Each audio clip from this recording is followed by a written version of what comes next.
एक शख्स आके पैगंबर सल्लल्लाहु अलैहि वसल्लम से अर्ज करता है, या रसूल अल्लाह, जमाने जहालत में गुनाह हो गया था, क्या अल्लाह मुझे माफ फरमा देगा?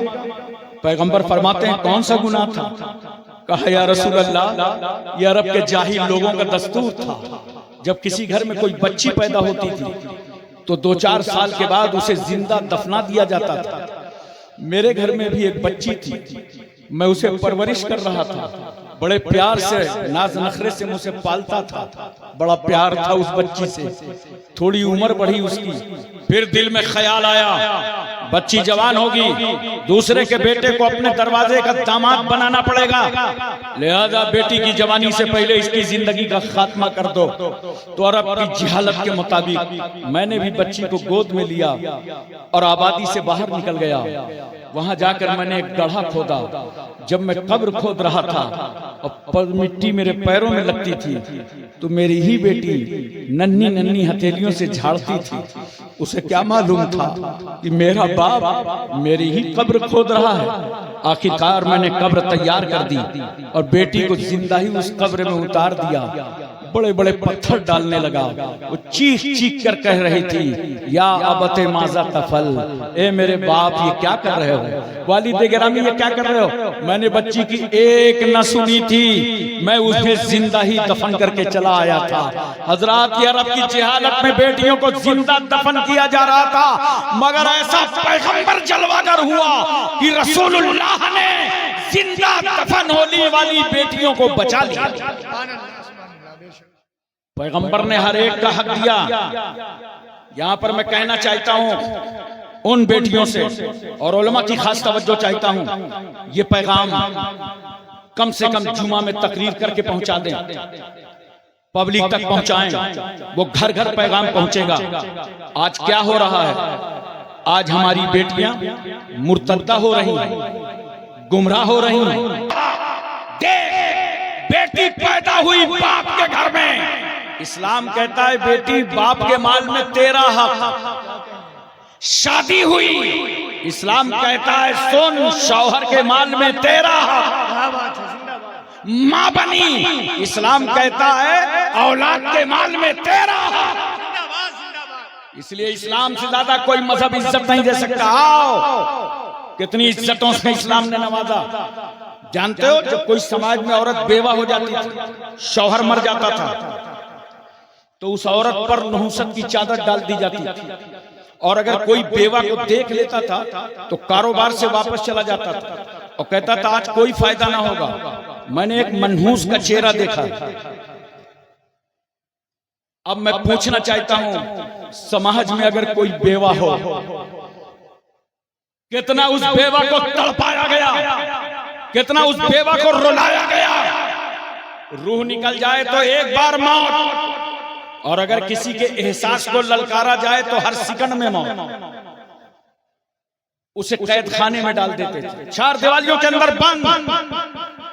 वो बेवा तड़प रही है, सहेली की बारात आई है, उसका कलेजा फट रहा है, मंसूबे खाक में मिल रहे हैं, इरादे पामाल हो रहे हैं, मुस्तकबिल की खुशियां कदमों का बोसा दे दे करके वापस पलट रही हैं। और रो रो के वो बेवा कहती है, मेरे मौला, मेरे शौहर का इंतकाल हो गया, मेरा कसूर क्या था, मेरी खता क्या थी, मेरा गुनाह क्या था।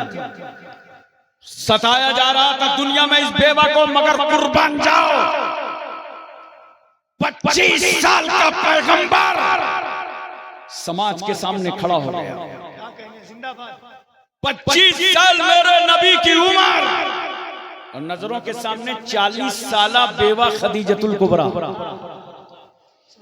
उम्र 40 साल प्लस बेवा, रसूलुल्लाह ने अपने निकाह में लेकर पूरी दुनिया को बता दिया, अरे जिस बेवा को तुमने अभागन समझा था, मुस्तफा ने उसे सुहागन बना दिया।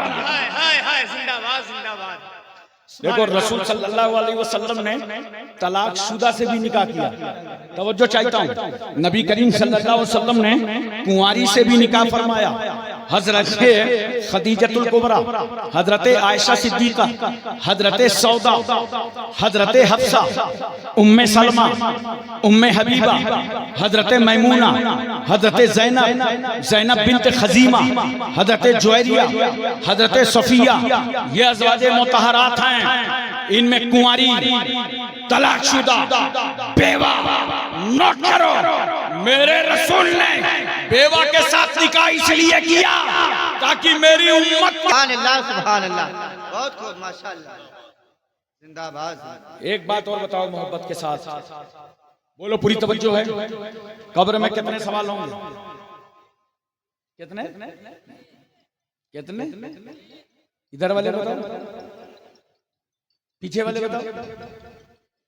अरे भाई हाफिज मुहर्रम अली साहब ने आपने खूब पढ़ाया इनको, बहुत काबिल लोग हैं माशाल्लाह, इनको मालूम है। 3 सवाल और कुछ तो मदरसे आने के बाद यही 3 पे जोर देते होंगे, यही फाइनल जवाब, सवाल याद कर लो। लेकिन मैं तुमको बताऊं वाकई 3 ही सवाल होंगे,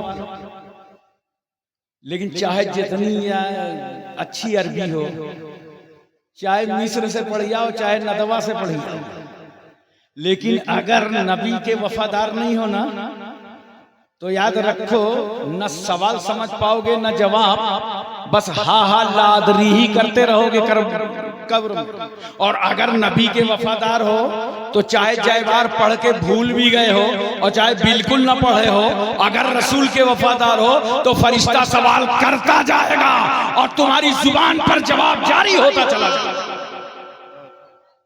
अब एक बात मुझे और बताओ जरा सा, पहला सवाल कब्र का मन रब्बो का है, दूसरा सवाल मा दीनों का है, तीसरा सवाल मा कुंता तकुलु फी हाज़ा रजुल है।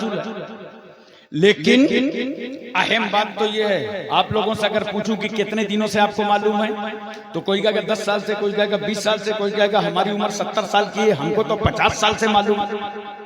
यही बताओगे ना? आपने कभी इम्तिहान दिया है?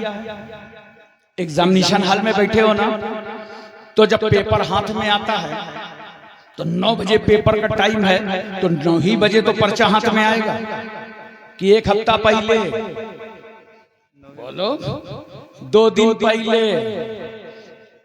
ये तो भारत है, यहाँ ऐसे ही लीक होता रहता है। अबे अगर 2 घंटा पहले भी पेपर आउट हो जाए तो हंगामा मच जाएगा, पेपर आउट, पेपर और दौड़ाएगा, जुआ खेलो और दौड़ाएगा, ताश के पत्ते हाथों में रखो और दौड़ाएगा, माँ बाप पर बेजा चढ़ाई करो और दौड़ाएगा, छोटों पे शफकत न करो, दौड़ाएगा, बड़ों की ताजीम न करो, दौड़ाएगा, हलाल कमाई न खाओ और दौड़ाएगा, गालियों पे गालियां दो और दौड़ाएगा, झूठ पर झूठ बोलो और दौड़ाएगा, नहीं आ सकता। इसी तरह ताप और मुसीबतें आते रहे। इस्लाम तारुफ कराने की चीज नहीं है कि तुम बताते रहो कि मैं मुसलमान हूं, मैं मुसलमान हूं, नहीं। इस्लाम अपनी जात में दिखाने की चीज है। जब तुम चलो तो निगाह नीची हो, दुनिया समझ जाए कि देखो मुसलमान जा। कोई बहन बेटी जा रही हो, निगाह नीची कर लो, दुनिया समझ जाए देखो मुसलमान जा रहा है। इस्तिंजा करो तो बैठ के करो, दुनिया समझ जाए देखो मुसलमान का तरीका निकल गया, वो तो मर गए। लोगों, पादरी कह रहा था अगर इजाजत दो तो मरने वाले का लाशा मैं भी देख लूं। कहा चलो शौक से देखो। पादरी जब उस लाश पर पहुंचा तो उसकी आंखों से आंसू बह रहे थे और वो ज़ारो कतार रो रहा था। लोगों ने पूछा क्यों रो रहे हो, क्या तुम्हारा रिश्तेदार है?